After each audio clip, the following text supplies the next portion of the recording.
감사합니다. 오늘 하나님께서 우리에게 주신 말씀은 출애굽기 35장 20절에서 29절입니다.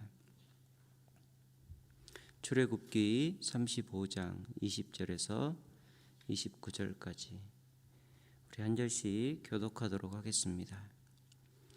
이스라엘 자손의 온 회중이 모세 앞에서 물러갔더니 마음이 감동된 모든 자와 차원하는 모든 자가 와서 회막을 짓기 위하여 그 속에서 쓸 모든 것을 위하여 거룩한 옷을 위하여 예물을 가져다가 여호와께 드렸으니 곧 마음에 원하는 남녀가 와서 팔찌와 귀고리와 가락지와 목걸이와 여러 가지 금품을 가져다가 사람마다 여호와께 금 예물을 드렸으며 무릇 청색, 자색, 홍색 실과 가는 배실과 염소털과 붉은 물들인 순양의 가죽과 해달의 가죽이 있는 자도 가져왔으며 은과 노수로 예물을 삼는 모든 자가 가져다가 여호와께 드렸으며 섬기는 일에 소용되는 조각목이 있는 모든 자는 가져왔으며 마음이 슬기로운 모든 여인은 손수 실을 빼고 그 뺀 청색, 자색, 홍색 실과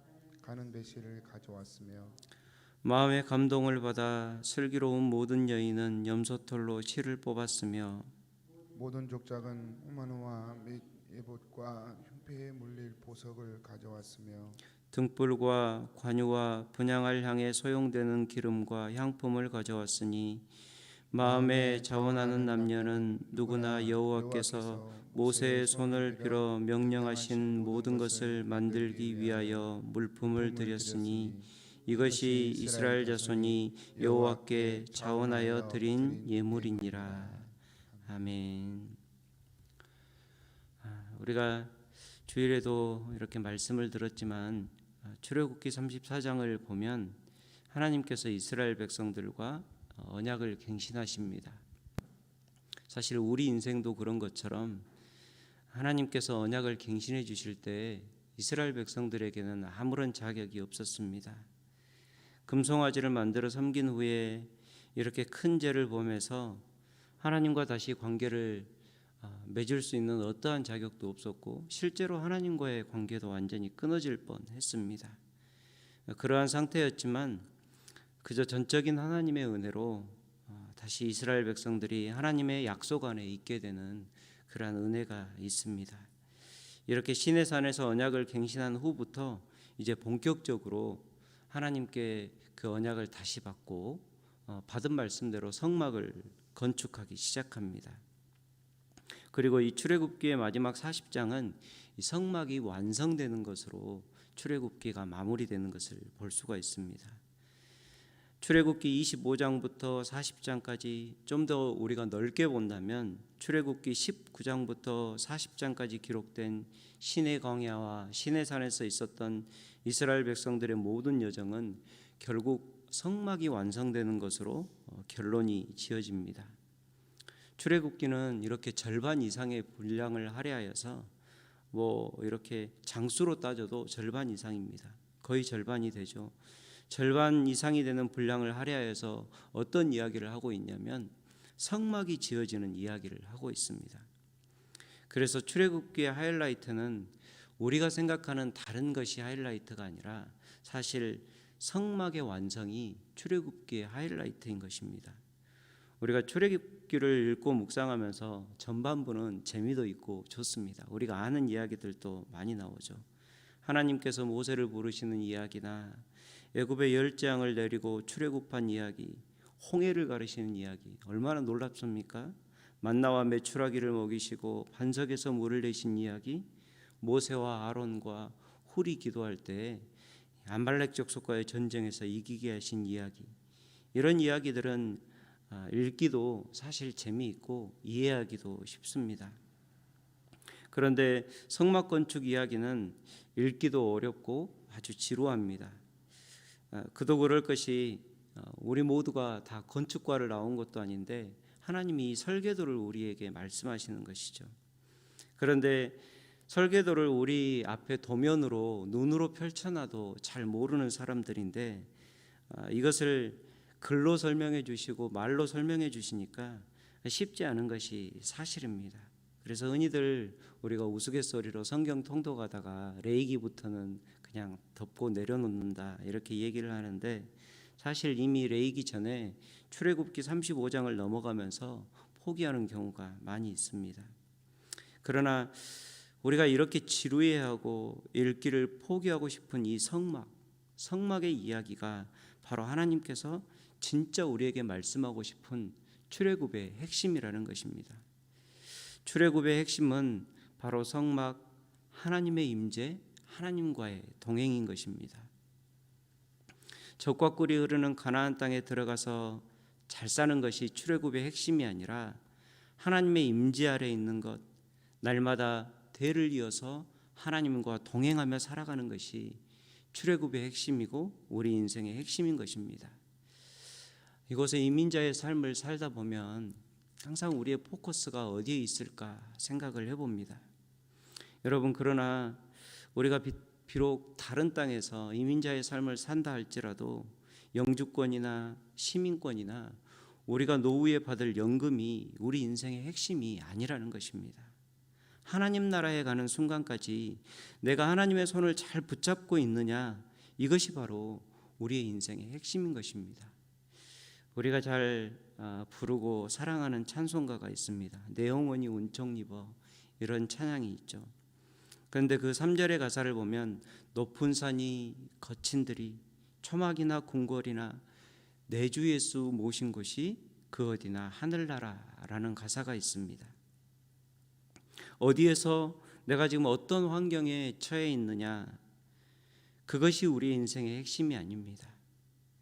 어디에서 어떤 환경에 처해서 내가 어떤 모양으로 살아가느냐, 그것이 우리의 인생의 포커스가 아니라 바로 내 삶에 지금 주 예수님을 모시고 살아가고 있느냐, 이것이 바로 우리 인생의 핵심이고 본질이 되는 것입니다. 제가 개인적으로 예수님을 믿으면서도 또 목회를 하면서도 나이가 40이 넘어가니까 사람이 자신감이 확 꺾이더라고요. 마음의 자신감이 심하게 꺾이는 것을 경험을 했습니다. 예전에 한국의 청소년들에게 큰 영향력을 끼치던 어떤 선교사님이 계셨는데, 그 선교사님의 캐치프레이즈가 이것입니다. 10대에는 꿈을 꾸고 20대에는 준비하여서 30대에는 영향력을 미치는 그러한 사람이 되자라는 것이 그분의 캐치프레이즈였습니다. 그래서 그 제목으로 책도 출판되기도 했습니다. 그런데 이런 캐치프레이즈 앞에 서면 저는 정말로 인간적으로 한없이 작아지는 제 모습을 발견했습니다. 10대는 그냥 아무것도 모르고 천방지축으로 놀다가 별 꿈 없이 확 지나가 버렸습니다. 20대에는 별다른 준비를 못했고 이제 30이 지나 40이 되었는데 영향력을 끼치기는커녕 살아보니까 있던 영향력도 사라지는 것 같더라고요. 우리가 우리 인생을 향한 하나님의 뜻을 바르게 이해하지 못한다면, 우리가 우리를 구원해 주신 하나님의 그 사랑을, 그 사랑의 참 의미를 깨닫지 못한다면 우리는 아마도 나이가 들어가면서 인생이 이렇게 무기력하게 마무리가 되는구나 라는 허탈한 생각도 하게 될 수도 있을 것입니다. 우리가 만일 우리 인생의 하이라이트의 기준을 무엇을 이루었느냐, 내가 무엇을 지금 소유했느냐 여기에 둔다면 우리 중 어떤 사람이 자신 있게 나는 내 인생의 최고의 순간을 보내었다라고 말할 수가 있겠습니까? 세상적인 가치관과 기준에서 보면 여전히 나보다 더 이룬 사람들이 너무나 많습니다. 세상 사람들이 보기에는 우리가 너무나 미약할 수도 있습니다. 좀 더 심하게 말하면 여러분이 인생의 하이라이트를 이렇게 세상적인 기준으로만 생각하신다면 사실 굳이 예수님을 믿을 필요도 없는 것입니다. 하나님이 생각하신 인생을 향한 핵심, 그리고 예수 그리스도를 통한 구원의 핵심은 이런 것이 아닙니다. 출애굽기 마지막 40장 33절부터 38절을 보면 이렇게 말씀합니다. 모세가 이같이 역사를 마치니 구름이 회막에 덮이고 여호와의 영광이 성막에 충만하며 모세가 회막에 들어갈 수 없었으니 이는 이 구름이 회막 위에 덮이고 여호와의 영광이 성막에 충만하였으며 구름이 성막 위에 떠오를 때는 이스라엘 자손이 그 모든 행진하는 길에 앞으로 나아갔고 구름이 떠오르지 않을 때에는 떠오르는 날까지 나아가지 아니하였으며 낮에는 여호와의 구름이 성막 위에 있고 밤에는 불이 그 구름 가운데 있음을 이스라엘 온 족속이 그 모든 행진하는 길에서 그들의 눈으로 보았더라라고 출애굽기가 딱 마무리가 됩니다. 낮에는 여호와의 구름이 성막 위에 있고 밤에는 불이 그 구름 가운데 불기둥으로 있는 것을 이스라엘 온 족속이 그 모든 행진하는 길에서 그 눈으로 보았습니다. 여러분, 결국 하나님이 원하셨던 이스라엘 공동체의 모습은 그들이 행하는 모든 삶의 길에서 하나님의 동행하심을 그들의 눈으로 직접 보는 것이 하나님이 그들의 삶에 원하는 것이었습니다. 그들이 하나님의 모든 임재하심을 삶의 모든 여정에서 경험하게 되는 것이 바로 하나님이 이스라엘에게 원하셨던 공동체의 모습이라는 것입니다. 이것이 하나님께서 이스라엘 백성들을 출애굽시키신 목적이고 바로 그리스도의 십자가를 통하여서 우리를 구원하신 우리 인생을 향한 하나님의 목적이라는 것입니다. 세상 사람들의 인생의 하이라이트와 예수 믿는 사람의 인생의 하이라이트는 완전히 달라야 합니다. 우리 인생의 하이라이트는 하나님과 동행하는 것, 성령 충만한 것, 바로 그리스도가 내 안에 계시는 예수의 내주가 바로 내 인생의 하이라이트인 것입니다. 그래서 오늘 우리가 나이가 얼마이든 그리고 어떻게 살아왔던 다시 실망하지 않을 수가 있는 것입니다. 오늘도 우리는 하나님의 은혜 안에서 아직도 내 인생에 이루어질 최고의 날들을 우리가 누릴 수 있음을 우리는 알아야 합니다. 이스라엘 백성들의 눈앞에 날마다 하나님이 살아계심이 분명히 보여졌던 것처럼 사랑하는 성도들의 삶에도 하나님의 함께하심이 그리고 예수님께서 내 안에 계심이 성령님의 인도하심이 날마다 더욱 분명하게 느껴지기를 소망합니다. 이것이 바로 우리 인생의 최고의 순간을 사는 비결이 되는 것입니다. 여러분, 그래서 바울 사도는 자신 있게 얘기할 수 있었어요. 내 육체의 모습은 날로 낡아지고 후패하나 내 영은 날로 새롭도다라고 이야기할 수 있는 것입니다. 사랑하는 성도들이 이 은혜를 누릴 수 있기를 소망합니다. 함께 읽은 말씀을 보니까 성막을 건축하려고 사람들이 기쁜 마음으로 이렇게 예물을 가져옵니다. 금도 가져오고 폐물도 가져오고 또 나무가 있는 사람은 목재도 가져오고 그리고 실이 있는 사람은 실도 예쁘게 재주 있게 이렇게 만들어서 가져오고 여러분 삶의 모든 드려짐은 특별히 하나님께서 기뻐하시는 이 모든 것들이 오늘 말씀해 보니까 마음의 드려짐으로부터 시작되는 것을 볼 수 있습니다. 성막 건축에 필요한 재료들이 드려질 때마다 계속 반복되는 말씀이 우리의 마음에 관한 말씀입니다. 21절에 보아도 마음에 감동된 모든 자, 자원하는 모든 자가 드렸다라고 말씀하고 22절을 보아도 마음에 원하는 남녀가 드릴 수 있었다라고 말씀하고 25절을 보아도 마음이 슬기로운 모든 여인들이 드렸다라고 말씀하고 26절을 보아도 마음에 감동을 받아 슬기로운 모든 여인이 드렸다. 29절을 보면 마음에 자원하는 남녀가 드렸다. 하나님은 계속 우리의 마음을 원하시는 것입니다. 언약의 갱신을 경험하면서 하나님이 나와 동행하시는 것이 얼마나 소중한 것인가를 깨닫고 난 이스라엘 백성들의 마음이 하나님의 임재를 사모하게 됩니다. 하나님이 우리 가운데 거하시는 그것 자체를 사모하게 됩니다. 그렇게 하나님의 임재를 사모하는 그 마음이 그 이스라엘 백성들의 마음이 먼저 하나님께 드려지는 것입니다.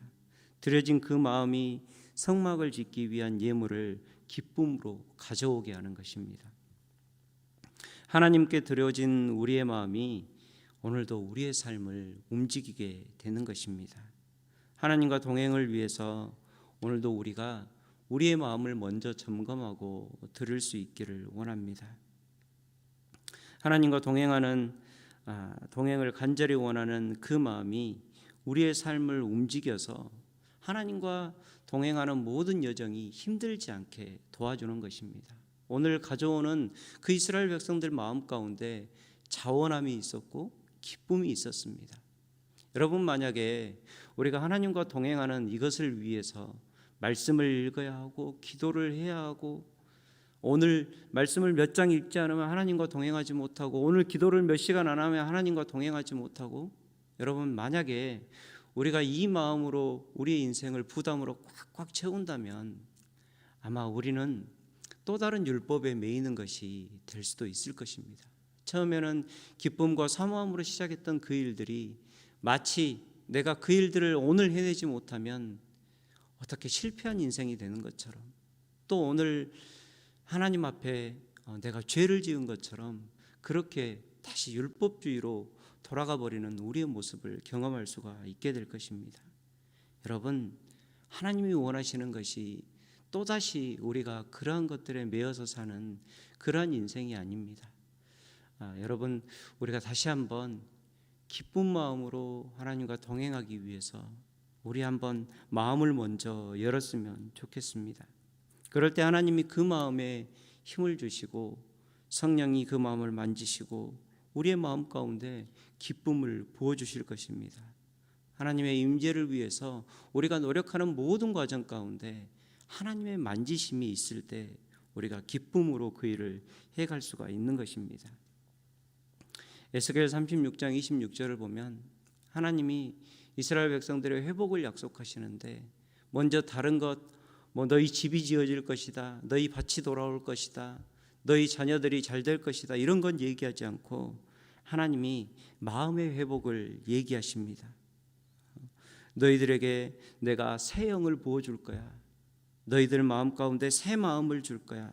너희들 육신에서 굳은 마음을 제거해 줄 거야. 너희들에게 부드러운 마음을 줄 거야. 하나님이 이것을 먼저 말씀하셨어요. 여러분, 우리가 주일 설교 때 들은 적이 있지 않습니까? 우리 마음의 정원사는 바로 예수님이십니다. 그저 우리가 오늘 또 할 수 있는 일은 마음을 활짝 열어두고 그냥 우리의 모든 마음을 하나님께 완전히 맡겨드리는 거예요. 하나님, 저는 마음만 열어드리고요, 내 마음의 주인은 하나님이 주인이세요. 내가 평생을 살면서 내 마음 손질해 보려고 했는데 안 됐어요. 하나님, 그래서 내 마음 지금도 엉망진창이에요. 그런데 하나님이 정원사 되시면 내 마음도 내 인생에 그리스도의 열매를 맺을 수 있는 그런 아름다운 나무가 될 줄 믿습니다. 그런 아름다운 밭이 될 줄 믿습니다. 이 마음으로 하나님께 오늘 또 마음을 드리는 거예요. 여러분, 그럴 때 우리가 기쁨으로 하나님과 동행하는 여정을 갈 수 있게 되는 것입니다. 오늘도 새 영을 부어주시는 주님을 믿고 우리의 마음을 한번 주님께 마음껏 드리는, 그리고 그 드려진 마음 때문에 우리의 삶이 하나님의 임재를 사모하는 방향으로 점차 움직여가는 그러한 은혜를 경험하는 우리 모두가 되기를 축복합니다. 우리 함께 기도하겠습니다. 아버지 하나님, 이스라엘 백성들에게 성막을 주시고 하나님의 임재가 분명하게 눈으로 보여질 수 있도록 하나님 은혜를 베풀어 주셨습니다. 오늘 우리 가운데도 누구보다 그리스도의 희생을 통하여서 우리를 하나님의 자녀 삼으시고 하나님의 동행하심의 증거들이 넘쳐나는 그러한 삶으로 우리를 새롭게 하여 주옵소서. 아버지 하나님, 내 인생의 최고의 순간이 하나님과 함께 걸었고 하나님과 함께하였던 그 순간이 되게 하여 주옵소서. 오늘도 날마다 아직 오지 않은 인생의 최고의 순간들을 생각하면서 기쁨으로 내 마음을 하나님께 열어놓습니다. 우리의 마음을 받아주옵소서. 우리가 어쩔 수 없는 우리의 마음을 성령이 만지시고 다스리시고 받아주셔서 하나님께 간절히 하나님의 임재를 사모하는 그러한 마음으로 변화될 수 있도록 하나님은 우리의 마음을 붙잡아 주옵소서. 오늘도 사랑하는 킹스턴 한인교회 성도들 인생을 드리고 마음을 드려갈 때 누구보다 하나님의 동행하심을 깊게 경험하는 귀한 성도들 되길 소망합니다. 하나님, 오늘도 함께하여 주옵소서. 하나님이 함께하심을 감사하며 살아계신 예수님의 이름으로 기도합니다. 아멘. 하늘에 계신 우리 아버지여, 이름이 거룩히 여김을